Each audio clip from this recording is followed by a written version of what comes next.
Oke, selamat sore teman-teman. Oke, buat teman-teman yang di IG, saya nggak tahu kenapa ya, nggak connect softwarenya ke ininya ya. Tapi nanti saya cari tahu ya, mungkin nanti hari Jumat sudah bisa live ya, kita nggak tahu.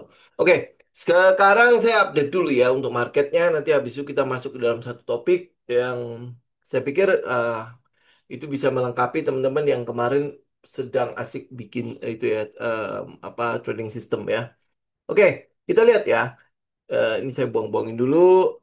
Ini kan adalah beberapa tempat yang kita sedang lihatin menjadi area penting buat indeks harga saham gabungan kan. Yang tempat pertama itu adalah EMA 200, tempat kedua itu adalah support resisten ya. Ini saya hapus-hapusin ya, karena ini kelihatannya dia udah mulai mantul di daerah situ. Di EMA 200, kemudian dia mantul ya. Nah, dia bisa mantul, kemudian habis itu naik terus nggak? Ya tinggal lihat high-nya itu bisa break nggak. Kalau high-nya bisa break, berarti kita udah dapat swing low ya. Jadi kemungkinan besar EMA 200-nya bisa berfungsi sebagai tahanan. Gitu ya. Nah, tetapi kalau teman-teman lihat lagi ya, indeksnya kan begini ya, gonjang-ganjing penuh dengan ketidakpastian ya. Kemudian kemarin kita sempat membahas soal taco trade. Ya, taco trade itu artinya begitu Trump bersabda ya, kemudian habis itu Trump melunak, ya itu pada saat dia bersabda itu adalah kita bisa apa ya kita bilang ya buy the dip ya buy the dip itu pasti akan koreksi kalau dia bersabda kan kemudian habis itu nggak lama kemudian dia akan melunak. Nah begitu dia melunak ya udah lu akan lihat memang akan ada pantulan di situ ya. Nah memang ada beberapa isu yang sedang kita perhatikan. Pertama adalah soal apa Trump mau mengganti si Jerome Powell ya, gubernur The Fed sekarang, yang secara undang-undang itu sebenarnya tidak bisa diganti. Ya, jadi itu memang adalah lembaga independen yang tidak bisa diganggu gugat lah ya, karena dia masih bakal pensiun di Mei 2026. Tetapi ya mungkin ya dia bisa mengatur segala cara ya, bahwa bisa aja dia diganti. Nah, penggantinya itu memang udah disiapkan adalah yang sekutunya si Trump. Nah, kalau sampai Jerome Powell ini diganti, ya kelihatannya market akan jauh lebih seru lagi. Jauh, jauh lebih seru dalam arti berarti kita tidak bisa mengandalkan The Fed lagi sebagai sebuah sinyal. Oke? Kenapa? Ya karena dia udah dikendalikan oleh pemerintah yang harusnya tidak boleh. Ya, jadi teman-teman nanti perhatikan bagaimana prosesnya. Kalau sampai dia benar mengganti dengan segala macam cara, nah itu yang perlu kita cermati untuk kedepannya ya. Yang kedua adalah soal kerusuhan di Los Angeles. Ya, kerusuhan ini moga-moga tidak membesar. Ya, dan kita ada yang sebagian yang bilang, oh ini bisa jadi kerusuhan kayak 98. Kita nggak tahu ya, pemerintah US kan kita nggak tahu sampai sejauh apa penanganannya ya. Tapi yang pasti ini adalah efek dari kebijakan si Trump mengenai imigrasi. Dan kalau teman-teman mungkin tahu lah ya sedikit mengenai kerusuhan ini terjadi kenapa? Karena ada imigran gelap yang ditangkap, imigran yang tanpa dokumen itu yang ditangkap. Yang notabene kalau kita cek lagi ya, imigran-imigran itu sebenarnya dibutuhkan oleh perekonomian ekonomi ini apa Amerika itu sendiri karena imigran ini ya notabene dia akan menjadi pekerja kasar di eh, ya di ekonominya US lah ya yang dimana warga negara US tuh ogah gitu loh megang megang apa area-area itu ya misalnya kayak cuci piring lah kayak apalah segala macam itu rata-rata kalau apa pemerintah US apa warga negara US itu mungkin tidak mau sentuh itu. Nah, kita mau lihat penanganannya gimana. Apakah dia akan meluas atau sampai akhirnya berdampak kepada Trump itu sendiri.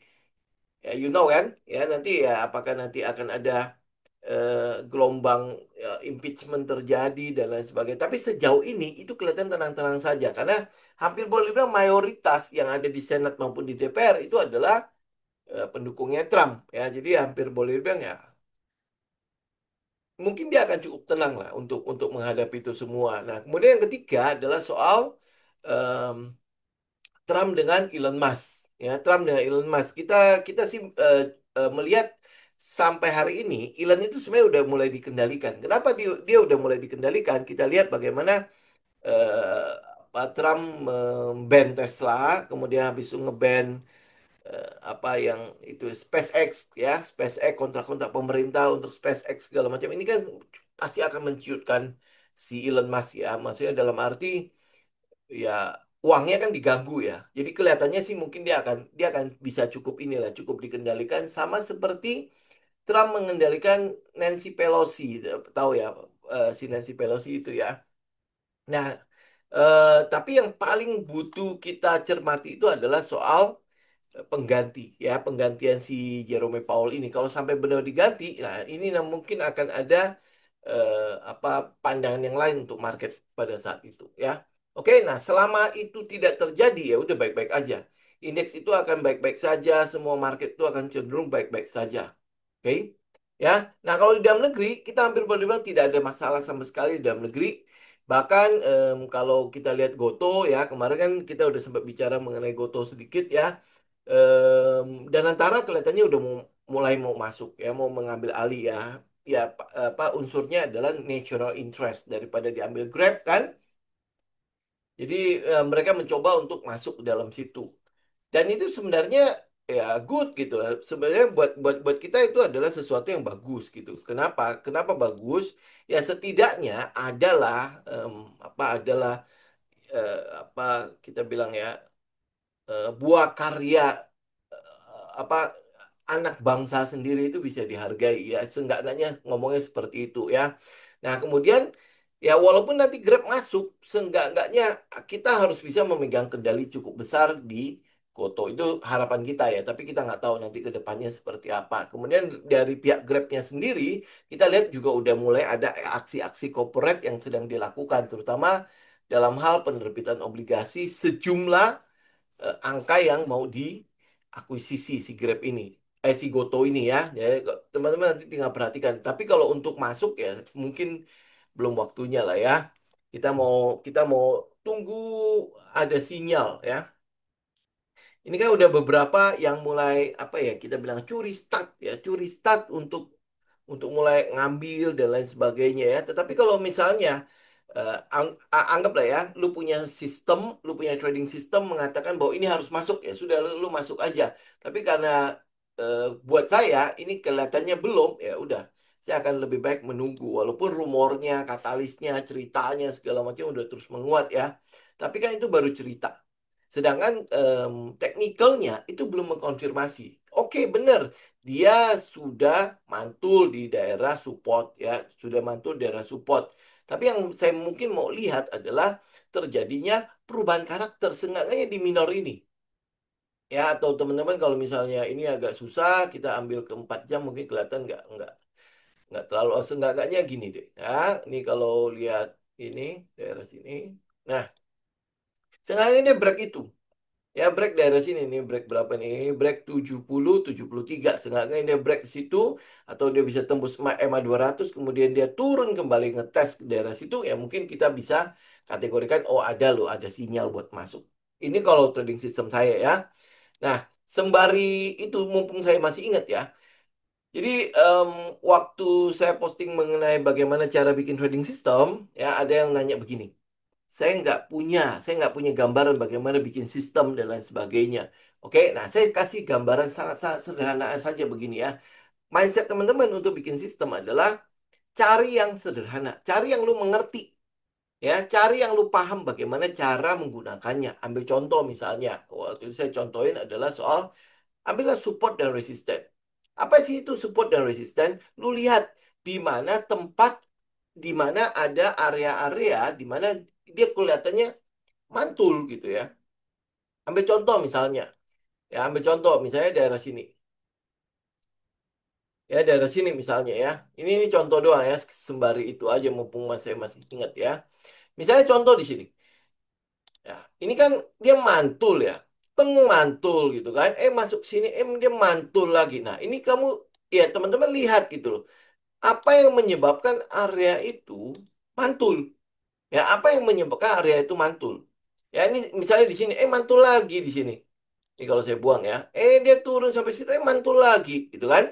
Nah, lu pelajari apa sih yang menyebabkan dia mantul, gitu. Kok bisa dia mantul? Pasti ada hal yang bisa lu lihat sehingga itu menjadi area di mana pantulan itu terjadi. Dan itu mungkin kalau lu hubungkan, ini misalnya ada 1 titik, 2 titik, ini banyak ya. ini satu titik, dua titik lagi, ini mantul lagi. Apakah itu menjadi titik kedua? Ya, berarti dia tes kuat, terjadi pantulan lagi di situ. Jadi kalau misalnya gue bikin trading system nih ya, contoh ya, ini kan cuma backtest dulu kan. Ini misalnya ada satu titik nih, oh dia mantul daerah situ. Ya, kemudian habis itu gue mau tungguin, oh pada titik kedua dia mantul nggak? Kalau dia mantul, gue ikut misalnya. Itu jadi trading system buat lo ya, dan lu tes, lu backtest itu aja, di backtest dulu ya, backtest, lu lihat ya. Oke, nah ini sekarang ini masuk lagi, oh di sini ada pantulan nih, ya ada pantulan. Nah kalau dilihat dari sebelumnya ini kan dua titik ya, oh berarti gue tunggu pantulan kedua gue masuk. Misalnya lo ya, misalnya ini kan lu baru backtest kan. Nah, kebetulan dia masuk. Oh, dapat nih. Titik kedua mantul. Ya. Oh, ini kelihatannya bisa jadi trading system gua. Ingat, ini baru dua kali tes. Teman-teman harus tes 25 kali untuk lihat win rate-nya. Benar nggak pada titik kedua, gua harus masuk. Ya, simpel-simpel aja, nggak usah cari yang rumit-rumit, cari yang, aduh, gue kayaknya harus bisa gambar Fibonacci, gue harus bisa bikin Elliott Wave, gue harus bisa ini itu, oh, pokoknya yang susah-susah nggak usah pikir yang rumit. Mindsetnya adalah teman-teman tahu kan ya, hal yang sederhana, hal yang simple, justru itu yang lebih powerful dibandingkan dengan lu gambar sampai lu nggak kelihatan apa-apa di daerah sini ya. Lu keluarin MACD lah, lu keluarin moving average sampai moving average 1 sampai moving average 100 semua lu keluarin ya, kemudian penuh semua, dan lu gua nggak tahu nanti lu habis itu lihat sampai candlenya pun nggak kelihatan ya, dan lu merasa bahwa ini rumit nih, benar ini pasti berhasil nih. Ya, nggak usah pikir yang seperti itu. Justru yang simple, yang sederhana. Yang penting lu paham bagaimana cara kerjanya. Ya, ambil contoh misalnya kayak tadi ya. Kita tes nih, oh dua titik. Ya, oh dua titik berarti cukup ya. Berarti kalau gua lihat di daerah sini ini ada yang pantulan di situ. Oh ya udah gua tunggu aja. Nanti titik kedua dia mantul nggak? Nah, lu tinggal tes itu, lu back test itu. Benar nggak itu bisa jadi sistem buat lu? Nah, kalau dia bisa jadi sistem buat gua, kira-kira win rate-nya berapa? Ya, winning rate-nya berapa? Itu yang tadi ya, yang dulu saya mungkin yang di video sebelumnya saya bicara adalah lu nggak perlu harus winning rate yang 80, 100%. Lu nggak usah cari yang itu. Ya, mungkin mungkin di dalam logika teman-teman adalah oke, berarti win rate minimal harus di atas 50%. Baru bisa cuan, gitu kan? Ternyata nggak perlu. Lu win rate 30%. Ya, bahkan kemarin udah banyak testimoni kan, win rate mereka cuma 40%, ya. Win rate mereka jelek-jelek, tetapi mereka bisa mendapatkan keuntungan di situ. Nah, itu adalah trading system yang lu bangun. Makanya lu backtest. Ya, lu backtest. Nah, hasil backtest itu lu lakukan forward testing. Bahkan forward testing, saya udah bilang ya, di awal lu kalau masih nggak percaya, nggak berani keluarin uang uang dulu untuk melakukan forward, ya udah nggak apa-apa. Lu pakai paper trading, tetapi pakai data yang live. Ya, pakai data yang live. Nah, kemudian ada dua kali lagi sisa, ya lu pakai real yang bisa, uang real yang bisa menggerakkan emosi lu itu, ya itu yang akan memberikan validasi buat trading system lu bisa nggak lu gunakan. Karena kalau tidak ada emosi, percuma, benar-benar percuma, tidak ada gunanya itu trading system kalau nggak ada emosi. Nanti di slide-slide yang itu saya akan bahas itu ya. Oke, jadi balik lagi ke indeks ya. Jadi selama tidak ada kejadian-kejadian luar biasa, indeks kita kelihatannya EMA 200-nya cukup bisa jadi pantulan. Nah, dia soalnya akan naik ke berapa? Ini di atas itu sudah ada satu tahanan. eh Mana? Oh ini. Ya, di atas ini sudah ada satu tahanan di berapa nih? Di 7.334. Ya, 7.334. Jadi dia butuh ngebreak ini lagi. Jadi kalau dia break, ya dia break, berarti kan nanti dia akan cari lagi tahanan selanjutnya. Apakah tahanan ini akan memberikan reaksi di mana dia akan pullback lagi. Ya, dia akan pullback lagi, cari swing low lagi. Oke, cari swing low lagi. Ingat, koreksi pada market, koreksi pada pergerakan harga itu sehat. Ya, yang tidak sehat itu adalah pergerakan harga yang tidak pernah koreksi. Ya, kalau dia tidak pernah koreksi, dia rally terus ya, maka lu akan lihat koreksinya pun akan tajam sekali. Ya itu boleh lu masukin ke dalam trading system lu. Lu harus bisa lu harus bisa mengidentifikasi hal seperti itu. Karena itulah makanya lu dalam trailing stop ya begitu lu lihat ada pergerakan yang momentumnya begitu kencang, berarti trailing stop lu harus lebih ketat dibandingkan dengan trailing stop yang biasa. Ya, kalau pergerakan harganya biasa, ada swing high, swing low, swing high, swing low, trailing stop lu bisa agak longgar. Tetapi kalau dia punya pergerakan momentumnya begitu tinggi, lu nggak bisa pakai trailing stop yang longgar. Karena sangat mungkin trailing stop itu akan kena. Jadi lu butuh trailing stop yang jauh lebih ketat. Ya, nah itu ya kurang lebih lah. Dan itu teman-teman pasti akan dapat lah. Ya, seiring dengan lu bangun trading system lu akan mulai lihat ya, oh hal-hal kayak gitu perlu lu masukin ke dalam trading system lu. Tenang aja, itu cintai aja prosesnya. Ya, memang banyak sekali ya, ya teman-teman bisa lihat lah komen-komen ya kan? Kalau disuruh susah, nggak ada yang mau. Bener-bener tidak ada yang mau. Padahal itu adalah prosesnya. Dan kalau lu bisa membangun itu menjadi satu trading system lu sendiri, lu bisa pakai itu selamanya. Lu bisa pakai itu selamanya. Bahkan lu bisa turunkan ke anak cucu lu. Kebayang nggak sih? Itu adalah trading sistemnya lu. Sudah lu uji, sudah lu uji dalam kehidupannya lu. Kemudian lu bypass ke anak cucu lu. Di mana mereka ya udah tinggal pakai gitu. Apa yang tidak menyenangkan lagi di situ? Lu nggak mungkin nggak bisa mewariskan harta benda yang tidak pernah usang dimakan waktu ya. Nah, tapi seenggaknya kalau lu bisa pas atau bypass skill ini, mereka bisa pakai lagi. Ya ingat ya, indeks harga saham gabungan tidak mungkin cuma akan bertahan 10 tahun lagi. Ya kecuali negara ini bubar, ya sudah indeks ini juga pasti akan bubar. Kita lihat lah ya, Dow Jones saja sudah berapa? Sudah ratusan kan?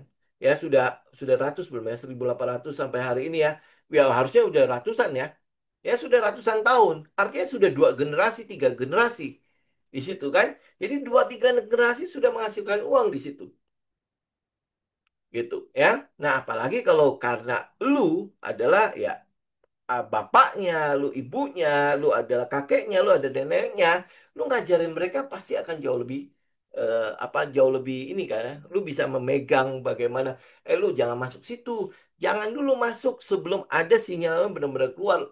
Seenggaknya apa ya, lu pendampingannya lu pasti akan jauh lebih mentoring lu pasti akan jauh lebih kita bilang apa ya? Kan ngomongnya gimana ya? Ya lu akan lebih firm lah dibandingkan dengan lu bayar mentor-mentor yang lain gitu kan. Gitu ya. Oke. Ini indeks kurang lebih lah ya. Kita nanti kalau misalnya ada waktu kita coba di akhir kita bahas Q&A ya. Kalau enggak ya nanti hari Jumat aja Q&A-nya. Oke, nah saya mau lanjutin dengan trading system kita ya. Kalau teman-teman lihat ya, yang kita butuhkan saat kita membangun trading system, termasuk di dalamnya kalau trading system lu udah jadi, termasuk di dalamnya kalau lu walaupun lu udah profit ya, lu udah profit konsisten dan lain sebagainya. Satu ini yang namanya mencatat dan mengevaluasi itu tidak boleh lu tinggalkan. Oke, saya mau katakan sekali lagi ya, ini adalah hal yang tidak boleh lu tinggalkan. Jangan mentang-mentang trading system gue udah jadi, gua sudah profit konsisten, gua sudah tahu kapan gua harus masuk dan lain sebagainya ya. Tapi lu tidak boleh tinggalkan itu. Kenapa lu tidak boleh tinggalkan? Oke, based on my experience ya, based on pengalaman saya, ini justru akan terus mempertajam trading sistemnya lu. Dia tidak trading sistem lu walaupun udah terbentuk, lu nggak mungkin berhenti. Lu cuma puas dengan 32% win rate, tidak kan? Tetapi dia akan bisa terus dipertajam sehingga win rate lu bisa tambah naik. Nah, untuk bisa memperbesar win rate-nya lu, maka lu butuh data untuk mengevaluasi. Ya, misalnya kenapa gue loss? Ya, kenapa gue bisa win? Padahal gue menggunakan trading system yang sama loh. Ya, kenapa ini bisa win, kenapa ini bisa loss? Itu kan bisa menjadi bahan koreksinya lu. Kalau win ya sudahlah nggak usah lu permasalahan terlalu banyak ya. Yang lu butuh analisa itu adalah kenapa dia loss. Oke, kenapa dia loss? Dalam kehidupan sehari-hari, lu lihatnya siapa? Lu lihatnya adalah orang yang sudah berhasil Atau lu ngelihat adalah proses dia bagaimana dia berhasil. Ya, lu percaya nggak kalau orang berhasil tiba-tiba begitu lahir dia langsung bisa sukses? Tidak kan? Ya, dia brojol. Ya, mungkin tergantung lah. Kalau dia lahir di anak sultan kan berbeda ya. Ya, mungkin dia sudah punya bekal yang besar untuk menjadi sukses kan. Tapi kalau lu brojol di tempat yang tidak ada tidak ada power untuk mendukung lu sukses, gimana coba? Mau nggak mau kan lu harus mempelajari sesuatu kan? Ya, mempelajari sesuatu agar gimana caranya gue bisa mencapai kesuksesan itu. Nah, bagaimana lo mempelajarinya? Berarti kan dia pasti orang sukses itu pasti meninggalkan dokumen-dokumen ya atau jejak-jejak ya. Nah, balik lagi ini kalau ada yang tidak senang kalau saya ngomong gini, dia pasti punya histori kan. Bagaimana cara dia mencapai di atas? Yang lu pelajari historinya. Bagaimana dia naik sampai ke atas? Yang saya tahu misalnya contoh ya, kita lihat lah kayak misalnya anak singkong si Khairil Tanjung ya, katanya kan dia bukan orang kaya. Atau Anthony Salim, bukan Anthony Salim, Anthony Salim brojol udah punya bekal ya. Sudono Salim bapaknya kan sama-sama datang dari Cina daratan, kemudian di sini kan nggak punya apa-apa kan, ya kan, nggak ada apa-apa kan, jadi wah, dia kerja kerja kerja, nah, akhirnya jadi kan, lu lihat, oke, ya ini yang lagi tren ya, Prayogo Pangestu itu juga bukan siapa-siapa. Dulunya itu bukan siapa-siapa. Lu tahu nggak dia siapa kan? Dia adalah supir angkutan. Ya, supir angkutan. Jadi dulu kakek saya juga sempat menggunakan dia punya apa ya, armada untuk ngirim barang. Ya, kasarnya itu ya udah hampir jadi kayak sopir kakek saya gitu. Itu sempat ngirim barang gitu, dan akhirnya dia jadi. Bahkan jadi jauh jauh lebih atas banget kan. Nah, apa yang terjadi di situ? Apakah dia langsung menjadi kaya raya seperti hari ini? Kan pasti ada prosesnya kan. Nah, prosesnya bagaimana? Dia mempelajari something kan. Dia kerja, dia kerja sama ini pengusaha kayu, kemudian habis itu dia bisa buka hal yang sama. Nah, pertanyaannya, kok dia bisa buka hal yang sama? Pasti ada sesuatu yang dia pelajari di situ kan. Nah, bagaimana dia mempelajari? Pasti dia ada catatan. Catatan entah itu di kepalanya atau catatan minimal.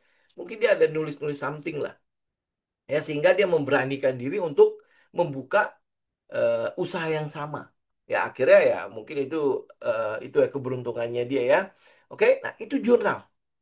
Ya, itu jurnal buat seorang trader. Dia kalau mau sampai ke atas, maka lu harus punya data-data ini. Lu minimal harus punya track recordnya. Lu bisa nge-tracking recordnya lu. Ya, kenapa gue loss, kenapa gue win. Yang loss ini yang perlu analisa.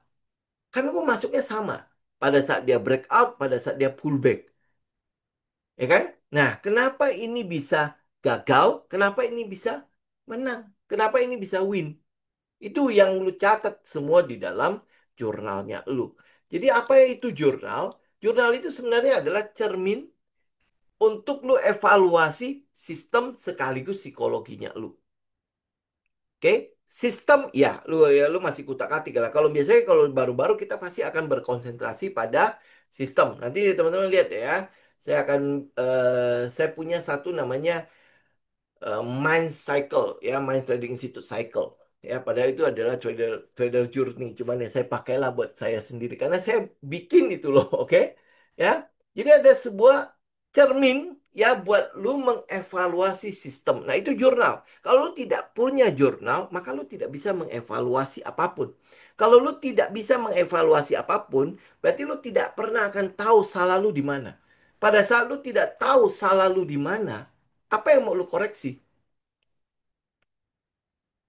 Ya kan? Karena lu nggak merasa bersalah.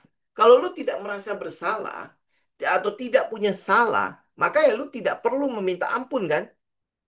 Ya kan? Artinya ya gue nggak perlu melakukan apapun. Berarti gue sudah benar, sudah bagus, udah flow, ngalir aja begitu. Ya, ujung-ujungnya apa? Ya udah, lu tidak pernah ada peningkatan kan? Ya, tapi kalau lu tahu bahwa gue lost, ya, dan lu tahu kenapa lu loss, kenapa, apa alasan dibalik lossnya lu, Ya, dan lu semua punya datanya, punya rekornya. Nah, begitu lu punya rekor itu, lu bisa evaluasi. Next, habis itu apa? Lu bisa mendeteksi pola kesalahan berulang. Pola kesalahan berulang. Sekali lagi, teman-teman tahu ya, saya sering ngomong ini, trading itu kepastiannya adalah rugi. Ya, kepastian dalam trading itu adalah rugi. Ya, kemarin saya contohkan trading system di mana ruginya itu sampai 17 kali ya. Dari 25 transaksi 17 kali rugi. Memang ada yang BEP lah ya. Tetapi itu jauh lebih banyak ruginya dibandingkan untungnya. Memang ya tetap cuan ya. Tetapi lu bisa tahu dong ya, oh ini kenapa ini bisa sampai 17 kali rugi. Nah, 17 kali rugi ini adalah bahan buat kita evaluasi. Itu pasti ada sebuah pola yang berulang di sana. Begitu lu bisa mendeteksi sebuah pola, lu bisa perbaiki pola itu. Lu bisa cegah agar pola itu tidak tidak kembali berulang. Ya, oke. Nah, kemudian lu bisa menilai performance-nya, artinya secara win rate-nya itu berapa persen dan itu objektif. Jadi bukan secara feelingnya lu, feeling mengatakan bahwa ini pasti bagus sistemnya. Ya, saya nggak ngomong bahwa oh kalau lu tahu Wyckoff price cycle maka itu akan berfungsi 100%. Tidak. Kalau lu tahu tentang based on base strategi, oh jangan ngomong based on base, kita pakai bahasa aslinya ya. Stats analysis, ya stats analysis itu pasti akan lu bisa ngikutin, lu punya portofolio akan beggar semua. No, orang yang mengerti bagaimana cara pakainya itu yang justru akan memperbesar win rate-nya. Jadi performance-nya itu bukan berdasarkan namanya, bukan berdasarkan seberapa keren ini ada di pasaran dan lain sebagainya, enggak.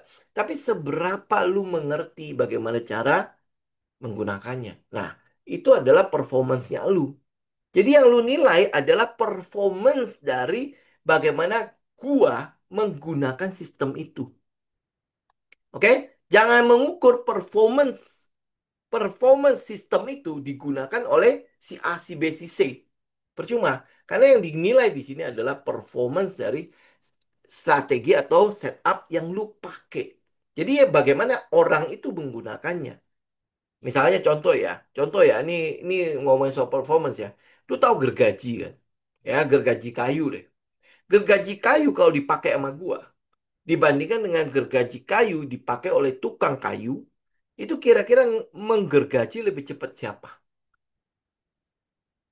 Hah? Kalau tukang kayu mengukur performance yang gue lakukan, itu udah pasti gue diejek-ejek. Ya kan? Ah, ya lu gimana-gimana. Atau lu mengukur performance-nya tukang kayu sama seperti apa yang lu pakai, nah itu pasti udah salah kan? Itu salah mengukur performance-nya. Sama halnya dengan lu menggunakan misalnya setupnya Mark Minervini, ya terus habis itu lu berharap performance setupnya Mark Minervini itu sama dengan performance-nya lu saat menggunakan sistem itu. Beda, oke? Ya, beda. Jadi karena itulah makanya lu butuh jurnal ini untuk mengukur performance dari setup itu dari sisinya lu. Makanya secara objektif dari sisinya lu.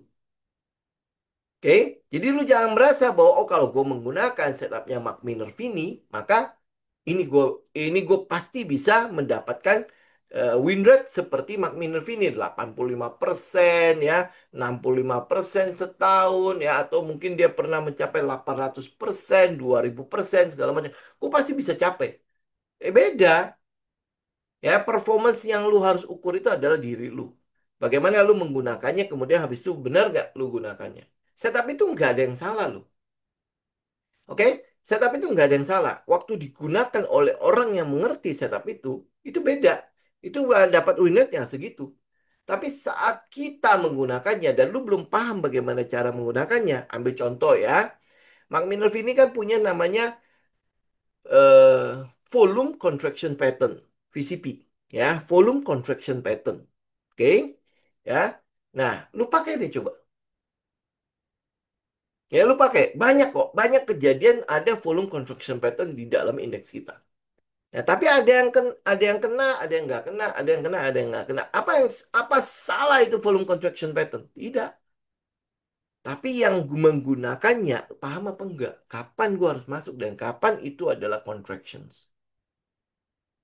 Ya, karena itulah makanya kenapa saya melakukan pendekatan lebih ke arah money spot. Karena saya lebih paham dengan money spot dibandingkan dengan VCP. Paham nggak? Ya, dari mana saya bisa mengubah VCP-nya menjadi money spot? Ya, dari jurnal. Saya jauh lebih paham menggunakan money spot saya dibandingkan dengan VCP. Oke? Ya, ini saya buka rahasia nih. Karena money spot itu sebenarnya awalnya itu adalah VCP, volume contraction pattern. Ya, cuman kan ini gila ya. Setengah mati ya saya urutinnya ya. Oke, berarti saya mencari setup yang saya paham. Pada saat saya paham setup itu, ya sudah ini yang saya pakai. Gitu. Lu mungkin melihatnya kok mirip-mirip ya? Ya mungkin mirip gitu kan. Tapi mungkin cara penggunaannya akhirnya menjadi agak berbeda. Ya, oke? Dari jurnal. Oke, nah kemudian lu bisa memisahkan faktor teknikal dengan faktor emosional. Ini bedanya apa? Teknikal sama emosional. Teknikal, lu bener-bener lihat sinyal. Emosional, ini saham kan harusnya bagus ya. Gua sudah incar ini cukup lama. Ambil contoh lu kayak Dewa lah. Ya, Dewa lu masuk hari ini, itu teknikal apa emosional? Ya, lu bisa jawab sendiri itu. Ya, paham nggak? Antara teknikal dan emosional. Lu lihat Dewa nih, kan gue berharap, kan saya posting di story kan, break nggak 200, break nggak 200, break nih 200. Ya, hari ini kan close di 202 ya, kalau nggak salah Dewa ya. Nah, menurut lu, kalau gue masuk sekarang, itu emosional atau teknikal? Oh, break, break, break ini loh. Bilang apa ya? Round numbers resistant. Ya, round number resistant. Coba bayangkan, itu emosional atau teknikal? Ya kalau lu punya sistem seperti itu ya berarti ya mungkin teknikal ya. Tapi buat gua itu emosional. Kenapa? Karena lu bisa masuk di daerah 130, 140. Lu lihat chartnya. Itu teknikal. Ya pada saat dia break kemudian dia pullback. Lihat nggak? Pada saat dia pullback nggak ada yang mau. Tidak ada yang mau. Itu 130, 140. Saya ingat tuh segitulah ya. Jadi kalau dia udah di 200, artinya apa? Gue yang masuk di 130, 140, sekarang posisinya gue sudah untung ada di 20-30%. Ya, kalau lu lihat begitu, berarti apa? Faktor emosional apa faktor teknikal kalau gue baru masuk di 200? Ya, udah pasti adalah itu adalah faktor emosional. Nah, lu tinggal catat. Kalau lu lihat di jurnal, lu akan bisa kelihatan. Ini emosional atau di teknikal. Gitu. Ya, jadi lu bisa memisahkan teknikal dan emosional. Dan kalau lu sering melakukan itu, lu akan dengan sadar juga akan melihat bahwa ini udah ketinggian. Oh, udah gua akan tunggu. Lu bisa ngomong begitu. Tapi kalau lu tidak tahu ini semua, maka ya ya susah untuk lu bisa berbicara begitu. Gue ngomong begini aja pasti diprotes. Ya, oke. Nah, yang kelima yang pasti membangun sistem yang cocok dengan karakter kita. Ingat loh ya, kita butuh sistem yang cocok dengan karakter kita. Bukan cocok dengan karakter orang. Bukan sistem orang yang ditarik ke kita. Mungkin awalnya oke. Tapi at the end, ya kalau lu bangun jurnal, lu akan lihat sistem itu cocok sama lu. Oke? Cocok sama lu. Oke, nah sekarang kita mulai ya. Apa yang kita perlu lakukan di dalam jurnal? Ya, pertama adalah detail transaksi. Oh, detail transaksi adalah itu setiap setiap hari kalau go buy sell, sekuritas kasih ke gua. Kita nggak butuh yang itu. Ya, itu boleh menjadi administrasinya lu saja. Ya, tetapi kalau untuk jurnal itu nggak kurang. Itu tidak cukup. Ya. Kedua adalah scoring lu punya strategi. Strategi lu harus bisa di-score. Yang ketiga adalah rating emosi lu saat entry. Ya, ini menjadi penting. Nanti kenapa penting? Ya, kita akan lihat. Evaluasi proses berpikir lu. Ini ini kalau apa? Evaluasi cara lu melakukan entry atau cara lu begitu sinyal itu keluar, itu apa yang lu lakukan. Ya, proses berpikir seperti itu. Yang kelima adalah soal ringkasan harian dan ringkasan mingguan. Ini untuk evaluasi. Ya, nah detailnya gini. Detail transaksi itu apa? Detail transaksi adalah tanggal, tikernya, saham apa yang lu ambil. Kalau lu di forex, mungkin itu ada komoditas apa, pair apa ya, segala macam lu bisa itu. Kalau di forex mungkin lu bisa pakai sampai ke time frame ya. Ini saya harus ngomong sampai ke forex karena cukup banyak juga yang kalau saya posting di YouTube itu bermainnya di forex ya. Oke, nah kalau di saham kita nggak perlu time framean. Ya memang iya kita lihat kadang-kadang lihat di weekly, kadang-kadang lihat di daily. Tapi yang entry kita udah pasti di daily. Kita jarang sekali turun sampai ke time frame kecil ya. Apalagi kalau teman-teman di swing, teman-teman di position, kita nggak butuh sampai ke time frame kecil. Oke, strateginya dan alasan entry-nya. Strategi ya berarti metodenya ya. Kemudian habis itu entry, stop loss, TP, exit price. Jadi ini adalah soal trading plan. Yaitu berarti lu udah siapin sebelumnya, ini di transaksinya, hasilnya gimana? Risk ratio-nya gimana?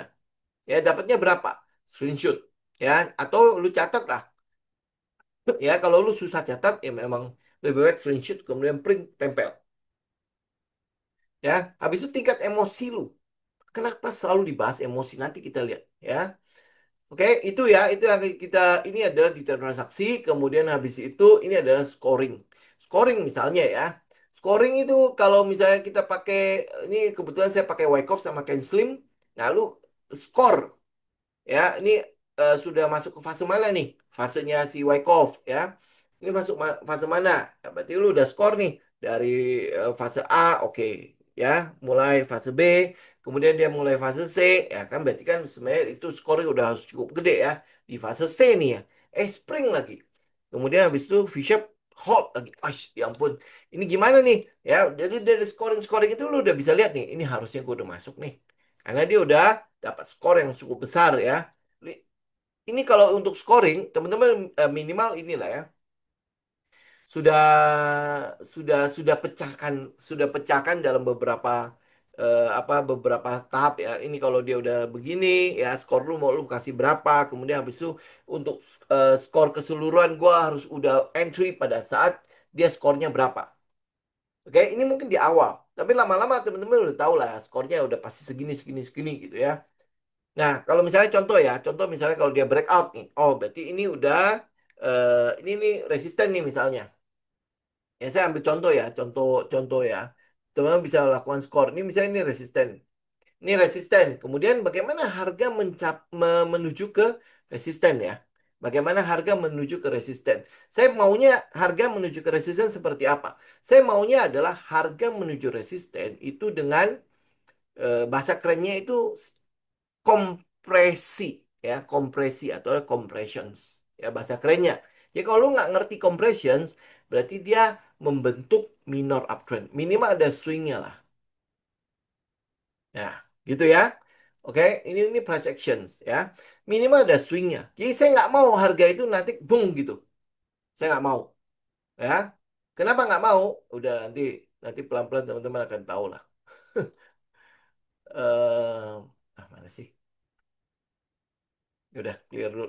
Ya, jadi resisten misalnya contoh ya. Saya mau dia datang dengan kompresi break ya. Nah, pada saat dia datang dengan kompresi saya scoring itu berapa? Pada saat dia breakout saya score itu berapa? Nah, pada saat dia pullback saya score itu berapa? Ya, kalau misalnya ini saya skornya 5, ini skornya ini breakout skornya 5, berarti kan total udah 10 nih. Kemudian dia pullback skornya 5. Oh, berarti dengan skor 15 saya udah pasti harus masuk. Atau minimal misalnya dia breakout nih, oh skor 10. Oh berarti di skor 10 saya udah boleh masuk. Gitu ya. Nah, dengan ada skor ini, lu menjadi lebih jelas gitu ya. Bahwa oke, dia skornya udah segini, berarti gue udah boleh masuk. Tapi sebelum lu ini, lu harus tetapkan skor-skornya lu seperti apa.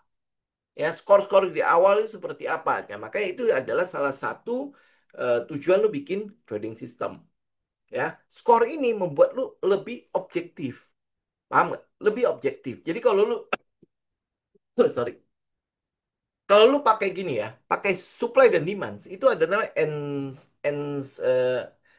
bacanya gimana ya? Enhancer. Ya, enhancer itu adalah penilaian. penilaian terhadap sebuah area, ya, penilaian terhadap sebuah area. Nah, kalau saya bikin enhancer-nya itu sampai hampir sekitar 20 atau berapa biji. Bentar. Saya bikinnya itu kurang lebih 17 biji. Iya, betul. Ya. Saya bikinnya hampir sekitar 17 biji. Nah, bobotnya setiap itu ada nilainya. Ya, saya nilaiin satu, dua, segala macam. Nah, begitu begitu dia udah mencapai angka 16 sampai 19, ya, angka 16 sampai 19, saya udah mulai masuk.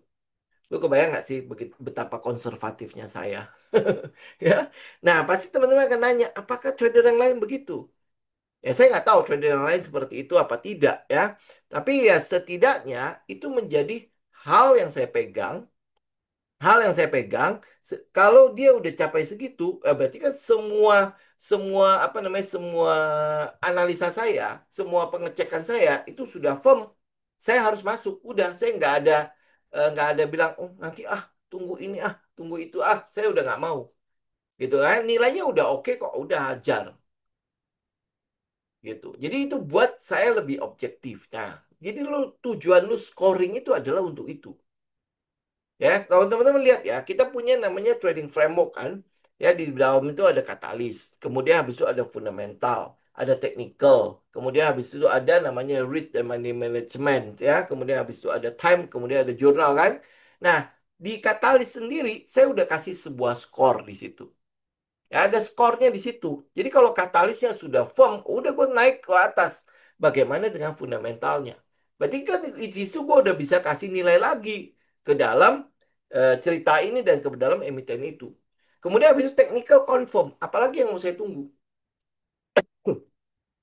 Ya kan? Technical confirm. Udah tinggal hajar. Gitu. Misalnya contoh ya. Contoh. Misalnya katalis, anggaplah ya, sekarang kan lagi ramai dibicarakan dewa ya. Ini bukan untuk lu masuk lagi, itu udah telat ya. Kita bilang dewa. Dewa itu sudah ada namanya changing operasional. Ya, perubahan pada operasional. Pertama kan dia memang masuk salim, ada modal masuk ya. Kemudian habis itu dengan masuknya modal itu, dia mulai melakukan ekspansi di dalamnya, ya, merubah. Jadi dari eh, selalu outsource kemudian jadi in-house, ya, nambangnya ya, dia udah mulai in-house. Nah, dengan in-house otomatis kita tahu bahwa akan ada peningkatan pada labanya dan lain sebagainya, minimal pendapatannya naik dulu lah, labanya nanti lah ya. Itu, nah itu udah lu bisa skor dong ya. Nah, kemudian kita lihat fundamentalnya. Fundamental kemarin confirm banget, ya, di mana IPS-nya di Q1 itu naiknya kenceng sekali. Ya, naiknya kenceng sekali. Nah, itu kan teman-teman lihat ya, kalau di Kensington kan kita tahu ya bahwa peningkatan pada IPS ada sesuatu yang terjadi di dalamnya. Itu lu udah skor dong. Ya, kemudian habis itu lu cek dong rasio-rasio yang kita butuhkan. Ya, ini kebetulan kita bilangnya rasio-rasio profitabilitas.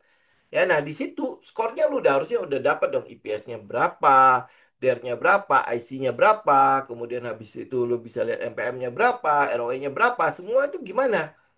Ya, termasuk di dalamnya adalah soal new management dan lain sebagainya. Bagaimana teknikalnya? Hei, teknikal pas kita cek itu SOS. Apalagi yang lu tunggu itu udah SOS. Kemudian habis itu dia break, kemudian habis itu dia pullback. Apalagi yang kurang dari situ? Berarti kalau lu lihat dari tiga hal ini saja, skor lu udah valid banget, ya kan? Nah, lu udah pasti harus masuk, udah pasti lu harus bertindak di situ. Lu nggak bertindak lagi, gua nggak tahu lagi apa yang lu tunggu, gitu. Nah, scoring itu nanti akan membuat lu semakin objektif di dalam membuat keputusan untuk entry atau tidak. Ya, makanya kan dibilang kan tadi kan, jurnal akhirnya membuat lu bisa ngelihat ini teknikal atau ini emosional. Karena dewa diblamai dibicarakan orang-orang nih, makanya gue masuk. Nah, itu emosional. Tapi kalau lu lihat teknikalnya, kan lu udah scoring. Teknikalnya udah clear dong. Ya, kalau dia udah clear, apalagi yang lu tunggu? Gitu kan? Karena skornya jelas gitu. Oke? Itu scoring. Nah, rating emosi ini ya. Nah, lu ukur juga. Hmm, Semua ukur ya biar objektif. Fokus lu gimana? keyakinan lu terhadap setupnya gimana. Kalau lu udah punya scoring, harusnya lu udah bisa jawab keyakinan lu pada setup itu seperti apa. Lu masih takut nggak? Oh, kalau masih takut, kalau di awal, oke lah, nggak apa-apa. Tapi lu score tingkatnya berapa, ya? Lu tenang dan sabar lu itu berapa? Semua itu lu score. Ya, nanti mungkin lu bisa tambahin yang lain-lainnya lah ya. Tapi yang jelas itu adalah scoring untuk emosinya lu. Jadi lu bisa tahu nih, kalau entry gue saat emosi gue saat entry itu berapa? 0 sampai 5 itu berapa? Kalau masih tinggi emosinya, udah pelan-pelan bagaimana cara gue mengendalikannya. Jadi evaluasi kendali emosi sebelum entry. Oke? Ini rating emosinya lo, kemudian habis itu lo evaluasi proses berpikir lo. Evaluasi proses berpikir lo. Pertama adalah alasan entry. Kenapa gue bikin di dalam training framework ada namanya katalis di bawah. Ya, itu adalah alasan gua untuk entry. Alasan gua untuk melihat emiten ini. Nah, lu bisa nggak menjawab itu? Kalau lu bisa menjawab, nah harusnya lu bisa memaparkan emosinya lu. Ya, apakah setup sesuai rencana? Sesuai nggak rencana? Nah, kalau lu punya scoring terhadap sistemnya lu pasti bisa jawab apakah itu sesuai rencana atau tidak. Ya, apa yang lu bisa pelajari dari transaksi ini? Apa yang bisa diperbaiki besok? Itu lu harus jawab itu semua. Ya, semua pertanyaan kok. Ya, oke. Kemudian lu ringkas harian, ringkas mingguan. Nggak usah harian lah. Saya tahu lah, saya juga nggak ngeringkasi harian kok. Ya, saya ambillah mingguan. Ya, tapi kalau lu sempet ya lu ringkasin harian. Ya, total trade hari ini atau minggu ini. Kalau lu di forex mungkin lebih dari satu, ya. Makanya trade harian kan. Kemudian kalau mingguan ya, kalau lu position mungkin itu tidak trade mingguan ya. Ya, bisa jadi lu punya portofolio tidak berubah sama sekali. Saya punya portofolio itu sudah 3 bulan ini tidak berubah. Ya, dua tiga bulan ini sudah tidak berubah. Ya, karena udah begitu-gitu aja. Paling cuman akhirnya ada yang saya buang, kemudian saya masuk ke tempat lain. Itu aja. Gitu. Jadi, kalau lu bilang trade berapa, kalau lu position mungkin akan jarang-jarang sekali. Ya, kalau lu swing mungkin masih agak sering. Tapi ya minimal lu rekap lah. Ya, trade sesuai sistem berapa banyak. Ya, di awal-awal mungkin lu pasti akan ada yang lewat dan lain sebagainya ya. Tapi kalau lu udah mulai trade sesuai sistem, semuanya sesuai sistem, lu tentunya akan mulai lihat perkembangan lu akan mulai stabil ke atasnya ya. Win rate lu berapa, pola dan kesalahan dan emosi yang masih dominan seperti apa, catatan khusus untuk perbaikan ya. Oke, itu 5. Next ini ya, ini namanya mind curve ya, mind trading situ curve ya. Ini adalah trading evolutions-nya semua trader sebenarnya. Ya, kalau kita bilang trading journey, ini adalah trading journey. Oke, apa itu trading journey? Ini adalah trading evolution untuk setiap trader. Tapi lu baru bisa melihat ini kalau lu punya jurnal. Lu percaya gue deh, lu kalau baru bisa melihat ini kalau lu punya jurnal. Kalau lu tidak punya jurnal, maka lu akan lihat trading journey ini omong kosong. Percaya gue. Kenapa? Karena dulu saya juga ngelihat trading journey ini omong kosong. Ya, apalagi saat ini saya sedang bangun itu ya, trading sistem di forex ya. Secara emosi, ini omong kosong. Ya, karena saya punya dasar di saham, makanya saya lihat iya. Ya, gue ada di mana? Gue ada di learning phase-nya. Jadi misalnya ini ada garis break even ya, berarti lu baru mulai kan? Ya, ada namanya newbie luck. Newbie luck seperti apa? Lu masih ingat gak waktu zaman COVID kemarin? Ya, di situ banyak sekali newbie-newbie yang tanpa sistem pun untung, tutup mata untung ya, semua bisa pamer harta kekayaan mereka, kemudian habis itu semua orang bisa bikin channel-channel ya, semua udah gampang lah pokoknya, lu kalau mau trading mas pokoknya udah nggak usah pikirin begitu-gitu rumit-rumit, udah begini aja, udah lu gini-gini ya, lu tutup mata cap-cip-cup aja untung ya, bener ya. Nah, itu newbie lah. Nah, hari ini mereka kemana nggak tahu ya. Ya, oke. Nah, kemudian habis itu terjadilah yang namanya malapetaka yang datang. Ya, malapetaka di mana ada deepest loss-nya terjadi. Dan habis itu kalau teman-teman lihat ya, di daerah sini, ini adalah daerah paling panjang. Ya, buat teman-teman alumni perlu pasti tahu lah ya, skema ini skema apaan. Ini secara tidak sadar saya menggunakan skema itu. Tapi kok iya ya, mirip ya. Ya, mirip ya. Tahu ya? Ya, daerah sini itu hampir bodoh 99% trader stop. Kenapa? Karena berasumsi bahwa tidak pernah akan ada yang namanya keuntungan yang bisa lo peroleh dari saham. Kenapa? Ada bandar. Ya? Ada inilah, ada itulah, ada inilah, ada pokoknya semua adalah eksternal. Padahal dalam trading kita tahu ya, yang mesti lu kalahkan siapa? Internalnya lu sendiri, lu, ya lu, oke? Nah, saya ngomong begini, lu yang golongan yang masih itulah masuk ke dalam golongan itu pasti nggak percaya. Ya, lu yang sudah lama, lu tahu lah ya. Tapi kalau misalnya teman-teman benar-benar bikin jurnal, bangun sistem, segala macam, lu lihat ya, ya kata-kata gua omong kosong apa enggak, ya.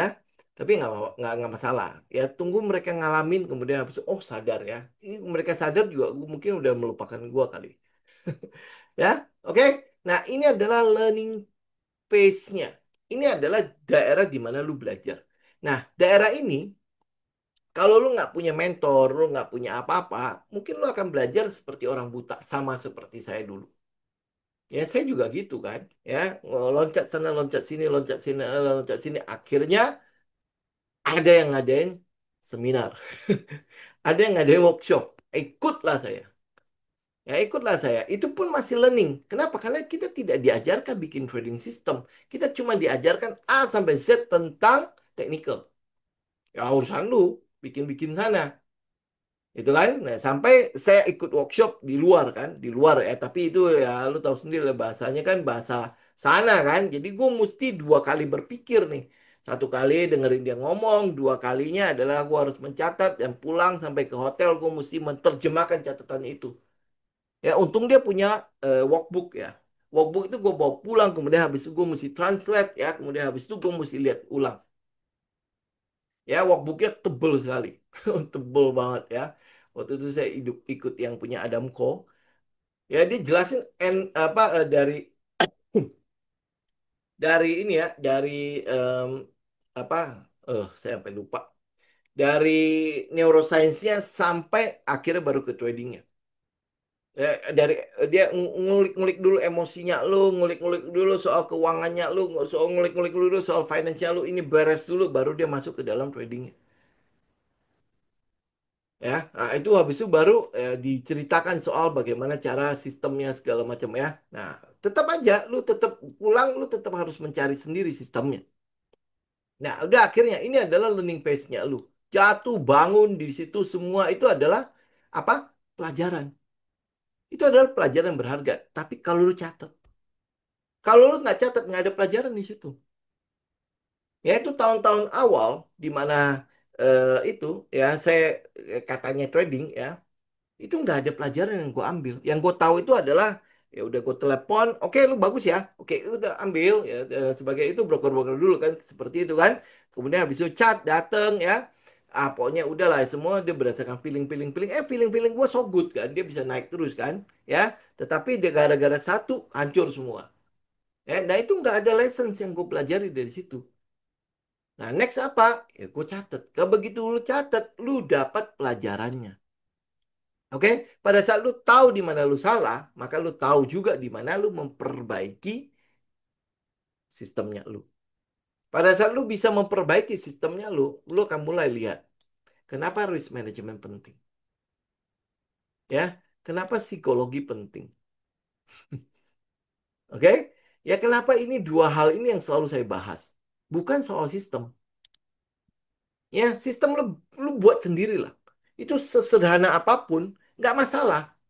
Ya, yang gue bilang itu, lu cari di mana adalah harga-harga yang mantul. Kenapa itu mantul? Lu pelajari aja, ya. Harga turun ke situ dia mantul. Harga naik sampai ke situ dia mantul. Ya, mantul ke bawah. Lu pelajari apa yang terjadi dalam pantulan-pantulan itu. Itu aja, gampang kan? Simple kan? Ya, nah lu backtest itu. Bagaimana cara gue bisa menggambar pantulan-pantulan itu, kemudian pantulan itu bisa berulang. Nah, begitu nanti harga itu mulai balik lagi ke situ dan dia mantul, gue mau ikut. Nah, bagaimana gue ikut?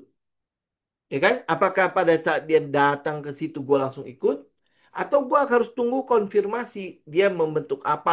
Misalnya, ya kalau lu udah pelajari soal candlestick, mungkin lu akan tunggu bullish engulfing, lu mungkin akan tunggu morning star, lu mungkin akan tunggu ada indecision candle nongol di daerah situ. Kita tambahan ya. Setelah lu backtest kan, ya. Atau mungkin setelah lu backtest, oh kelihatannya win rate-nya akan bertambah kalau lu tambahin ini. Nah, itu lu bangun sistemnya. Ini di daerah sini loh. Ya, kalau dalam trading kita sebutnya apa? Akumulasi. Ya, ya.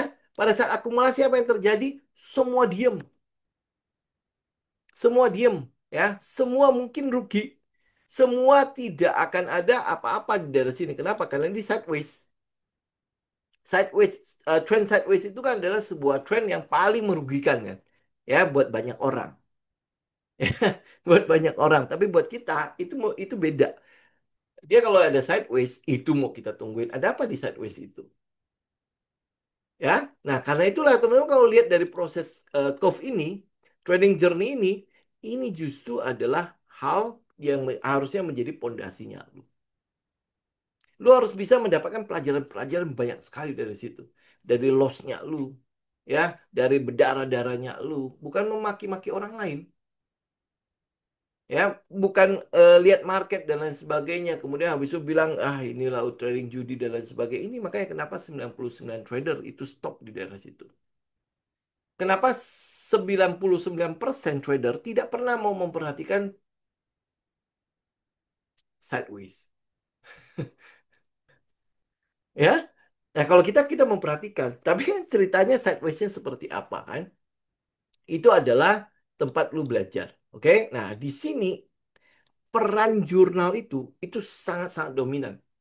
Oke? Peran jurnal itu sangat dominan. Kenapa? Karena daerah sinilah lu bisa memperbaiki pola kesalahannya lu, pola yang berulang itu. Kenapa gua ruginya berulang? Kenapa gue bisa capai big loss? Kenapa? Bagaimana caranya gue bisa untung tetapi rugi gua rugi kecil? Ya, bagaimana? Ini pelajarannya nih. Daerah sini ini adalah pelajaran utamanya. Dan lu harus bisa belajar dari situ. Kalau nggak, lu akan hilang uang terus. Dan lu tidak akan bisa mencapai angka ini. Ya, lu lihat deh proses akumulasi. Lu lihat proses akumulasi. Teman-teman alumni kan udah ikut kita cukup lama ya. Bagaimana proses akumulasinya? Itu sangat-sangat menyedihkan sekali kan. Ya, sangat menyedihkan. Kadang-kadang naik ya. Wah, iya ini udah mulai nih. Ya udah mulai nih kadang-kadang dia bisa menyamar menjadi LPS LPS di tengah situ. Terus habis itu break nih SOS nih. Jebret gitu kan ke bawah. Ya, lu lihat deh. Itu proses kita trading juga begitu kan. Ya kan? Jebret ke bawah. Ya ampun hancur. Lu pada saat emosi lu psikologi hancur lebur, dia malah spring. Tahu ya, saya udah sering ngomong spring kan. Ya, teman-teman yang bukan alumni kan pasti udah tahu ya. Dia malah spring.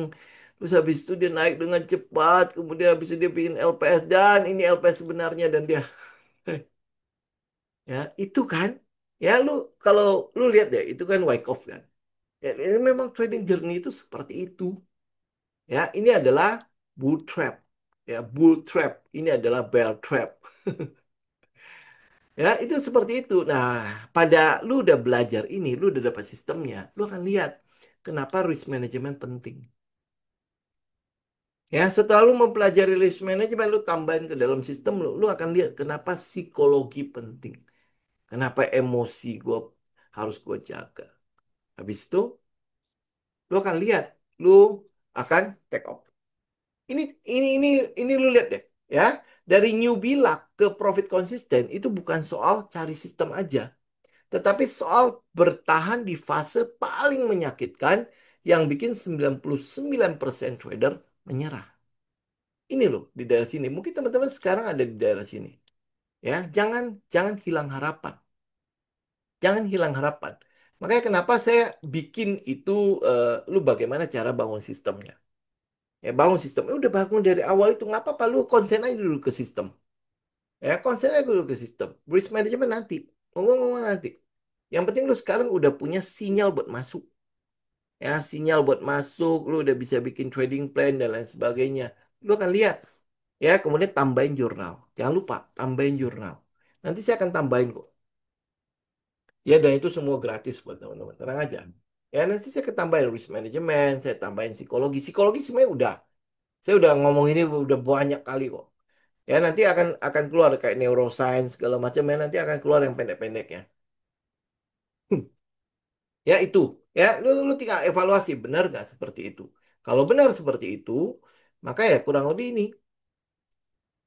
Ya ini buat teman-teman nih kalau misalnya itu ya repot kan saya punya ebook ya. Ini nggak jualan ya, tenang aja teman-teman saya nggak jualan. Ini ebook yang saya posting di Tele. Kalau teman-teman mau ini bayar suka-suka aja, karena dia saya postingnya di LinkedIn kan. Ya, lu bayar suka-suka aja. Minimum transfer kan adalah 10.000. Lu mau transfer 10.000, monggo silakan. Tapi ini adalah ininya, ya. Ini lengkapnya. Lu bayar suka-suka aja. Ya, ini e-booknya. Isinya apa? Isinya kurang lebih begini loh. Ya, itu yang tadi ya kata-katanya ya. Ini yang sama sih kata-kata yang saya ngomong itu. Nah, ini adalah isinya. Ya, lu ini kotak-kotak mungkin nggak perlu sekecil gini. Ya, ini review hariannya apa aja yang lu review kesalahan itu apa. Ini gini ya teman-teman ya. Buat teman-teman yang di e-course juga kan sempet nanya nih, kenapa saya kosongin ini? Kenapa saya kosongin ini? Ini buat teman-teman catat. Buat tulisan teman-teman ya. Lu misalnya ini apa yang apakah saya mengikuti rencana saya? Lu catat. Kenapa tidak? Segala macam. Ini daerah kosong ini adalah daerah lu bercatat ya. Lu isi.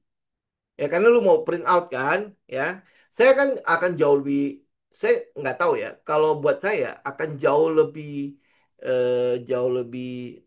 eh, bagus ya mungkin eh, mungkin karena saya masih orang lama kali ya teman-teman tulis pakai tangan ya tulis pakai tangan karena secara sains ya neuroscience lu tulis pakai tangan lu berpikir dua kali lu berpikir dua kali ya. Satu lu menggerakkan otot tangannya lu untuk menulis ya lu berpikir dua kali benar-benar lu berpikir dua kali. Karena itulah makanya kalau teman-teman lihat ya setiap kali ujian kenapa eh, saya sih ngajarin anak saya memang ini cara kuno lah ya. Kalau lu mau menghafal, lu tulis aja ulang. Lu tulis aja ulang. Itu kan jauh lebih hafal dibandingkan lu kan lu baca kemudian lu hafalin, baca lu hafalin gitu. Lu tulis ulang. Ya, jadi kalau misalnya apakah saya mengikuti rencana saya, lu tulis ulang.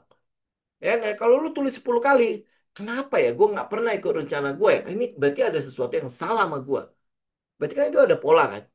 Ya, nah pola itu lu ganti. Ya, apakah saya entry sesuai dengan konfirmasi atau karena emosi? Teknikal atau emosional? Ya, lalu tulis.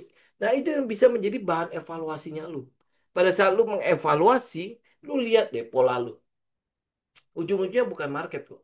Ujungnya gua gitu. Ini saya sendiri gitu loh. Ini apa yang harus kita ganti gitu. Apa yang harus menjadi perubahan pada diri saya. Ya, ini adalah trackingnya, ya total transaksi, performance trackingnya, setup terbaik itu apa? Mungkin lu pakai beberapa setup. Ya, nah, setup terbaiknya apa? Ya, di awal mungkin ya lu pakai beberapa setup. Tapi nanti ujungnya lu pasti akan mengerucut pada satu. Ya dan ya udah cukup. Lu masih ingat gak dulu? Dulu kita sampai itu ya bikin setup soal em, apa cup and handle apa triangle ya weight flag dan lain sebagainya kan itu udah hampir gua nggak pakai lagi kan ya. Nah, itu teman-teman bisa akhirnya nanti bisa lihat setup terbaik itu apa. Ya sudah setup itu aja yang lu pakai. Ya, oke. Nah, kemudian habis itu monthly review-nya dan ya udah kayak gitulah ya. Kurang lebih ini sekitar berapa ini 5 halaman semua itu udah include di dalamnya kok. Ya, nah ini kalau lu mau baca ulang. Ya, apa yang di sini sebenarnya udah ini. Nah, ini yang soal neuroscience-nya, yang manual journaling dan neuroscience-nya ya. Kenapa ini penting? Aktivitas menulis tangan lebih dalam pengaruhnya terhadap pembentukan koneksi otak daripada mengetik. Ya, dan ini sudah saintifik ya. Saya nggak cuma asal ngetik begitu saja, itu sudah melalui penelitian. Nah, lu boleh cek lah, ya lu boleh cek, terutama buat orang-orang. seumuran saya, masih angkatan-angkatan saya ya. Saya angkatan apa ya? Generasi sebelum milenial ya. Ya, di mana kita masih lebih mengandalkan menulis dibandingkan dengan mengetik-ngetik gitu ya. Apa yang dilakukan dan manfaatnya? Nih ya, gunakan buku fisik. Tactile experience meningkatkan fokus ya. Tactile experience. Ya, nah, tempel chart dan screenshot, kombinasi visual dan kinestetik ya. Oke, tulisan tangan setiap hari memicu proses integrasi antara pikiran sadar dan pikiran bawah sadar. Ya, oke. Nah, ini manfaat neuroscience ya. Menulis manual melibatkan otak prefrontal cortex kita dan limbik kita. Limbik di mana? Limbik memori kita. Prefrontal cortex di mana? Di otak berpikir kita. Ya, otak berpikir kita, limbik itu isinya otak animal kita. Tetapi kalau limbiknya diisi oleh memori-memori yang bagus, ya, memori-memori yang bagus, otomatis kita nanti reaksi kita autopilotnya juga bagus. Ya, paham ya? Jadi dengan menulis manual, lu sebenarnya sedang mengisi otak prefrontalnya lu dan memorinya sekalian. Jadi dimasukin sekalian. Jadi lu nggak perlu dua kali. Nggak perlu harus diulangin sampai 99 kali, ya 100 kali, dan lain sebagainya. Akhirnya baru masuk ke limbik. Jadi dengan lu menulis saja, lu udah bisa lihat, gue kok ngulangin lagi ya. Gue kok ngulangin lagi ya antara kognitif dan emosi. Ini akan meningkatkan kesadaran, refleksi, dan penguatan kebiasaan baru. Ya ini ya. Jadi ya teman-teman bisa lihat lah ya. Kenapa jadi apa ada step-stepnya. Kenapa saya melihat ke ini ke arah kayak neuroscience segala macam. Ini urusannya kalau ke sini. Ya kenapa saya sampai bicara mengenai lalu kalau misalnya bisa sedikit menggunakan meditasi atau ya mungkin cara-cara lu lah untuk menenangkan pikiran lu, bagaimana mengendalikan emosi lu yang cukup melonjak, ya kan? Nah, itu adalah unsur-unsur psikologinya. Karena kalau begitu setup, begitu sistem lu udah jadi, sebenarnya lu udah nggak perlu mengutak-atik sistemnya lagi. Yang lu perlu kutak-atik akhirnya ke risk management dan psikologinya lu. Gitu. Kalau emosi lu masih terus bermain, maka berarti resiko lu terlalu tinggi. Kalau resiko lu sudah atur, emosi lu masih main, lu mesti cek psikologinya lu. Ya, ada kalanya sebenarnya gua adalah scalper, tetapi gua dipaksa menjadi position. Itu pasti nggak cocok. Ya kan? Sebenarnya gua adalah position, gua dipaksa untuk scalping. Nah, itu pasti nggak cocok. Pasti ada namanya benturan-benturan emosi di dalam situ. Ya, ini teman-teman bisa lihat ya. Ini berarti minggu keberapa ya? Minggu kedua apa minggu ketiga ya? Dalam hal teman-teman bangun trading system ya. Ini saya yang mau bicara mengenai jurnal. Oke? Nah, sebelumnya, teman-teman, sebelum saya tutup ya, saya mungkin ada sedikit pengumuman. Oh ya nih, ya nih, buat teman-teman yang bertanya mengenai coaching kelas, saya mungkin akan ngadain sekali lagi di Agustus, ya Agustus 2025. Ini kan hampir boleh udah 2 apa 3 tahun ya saya nggak pernah ngadain ya. Di bulan Agustus 2025. Agustus 2025. Tapi mungkin versi coaching kita udah pasti akan jauh lebih berbeda ya. Karena sebenarnya saya udah nggak mau ngadain ya. Kenapa nggak mau ngadain? Karena udah di e-course. Ya, karena udah di e-course. Nah, ya terus habis itu kan kita punya Rabu sama Jumat untuk ini ya kan, untuk interaksi kan. Nah, jadi saya apa? Saya adain untuk di 2025 ini di bulan Agustus. Jadi Agustus 1 bulan itu kita ada kelas coaching. Belajarnya sama dari video-video e-course. Jadi itu ada 27 video, teman-teman belajar di situ. Tapi bedanya adalah coachingnya di mana? Coachingnya ada di setiap Sabtu. Ya, setiap Sabtu. Jadi kita ada live Zoom di setiap Sabtu. Jadi selama di bulan Agustus itu Sabtunya kalau nggak salah ada 5 kali kan. Ya, ada 5 kali. Jadi itu adalah live Zoom dari jam 9 sampai jam 1 siang lah ya. Jam 12 sampai jam 1 siang. Paling lama sampai jam 1 siang ya. Itu yang akan kita ada itu ya. Nah, kemudian kalau teman-teman lihat ya, Sabtu itu kurang lebih ada eh, lima, 5 kali di hari Sabtu. Jadi ini tanggal 2 ini cuma opening doang. Jadi kita akan jelaskan bagaimana sistem di dalam e-course coaching ini. Kemudian habis itu bagaimana lu pelajari di e-course-nya. Nah, ini dari hari Minggu sampai hari Jumat, ini adalah waktunya teman-teman belajar mandiri. Ya, belajar mandiri dalam arti lu cek ke video e-course. Video e-course-nya pasti akan jauh lebih fokus lah ya. Kita mungkin ada di 27 video, berarti kalau teman-teman bagi 24 ya. 24 kalau teman-teman bagi dalam total berapa? 20 hari ya. Ini kan total semua adalah 30 hari sekian kan. Lu kalau bagi itu semua lengkap, ya otomatis ya lu sehari bisa satu video aja. Dan satu video itu nggak ada sampai 1 jam kok. Ya, maksimal itu sekitar berapa? 40 menit. Ya, jadi harusnya tidak ada alasan kalau teman-teman tidak membaca, tidak tidak bisa nonton itu. Ya, nggak mungkin lah ya. Oke? Nah, jadi nanti setiap minggu kita akan bahas topik tentang apa yang teman-teman pelajari di situ. Jadi ada topiknya, ya kemudian teman-teman bisa Q&A dan lain sebagainya. Di situ akan ada untuk ini ya, mempertajam materi aja. Ya, ini semua adalah teman-teman belajar dari e-course. Ya, nah kemudian habis itu kita live di Sabtu dan Minggu. Nah, video-video e-course ya otomatis kalau teman-teman sudah terdaftar, teman-teman otomatis bisa ikut terus. Ya, teman-teman bisa buka itu terus. Nah, tinggal ulang-ulang-ulangnya aja sampai ya lu puas lah. Ya, kemudian kalau teman-teman yang sudah daftar e-course gimana? Kalau mau ikut ke dalam coaching, ya teman-teman tinggal bayar selisihnya aja. Ya, tinggal bayar selisihnya. Nanti kan daftar list untuk teman-teman yang sudah daftar e-course siapa aja. Ya, itu kan otomatis nanti Yuli akan pegang. Nah, itu teman-teman tinggal bayar selisihnya aja. Ya, bayar selisihnya udah teman-teman bisa tinggal ikut ke e-course-nya.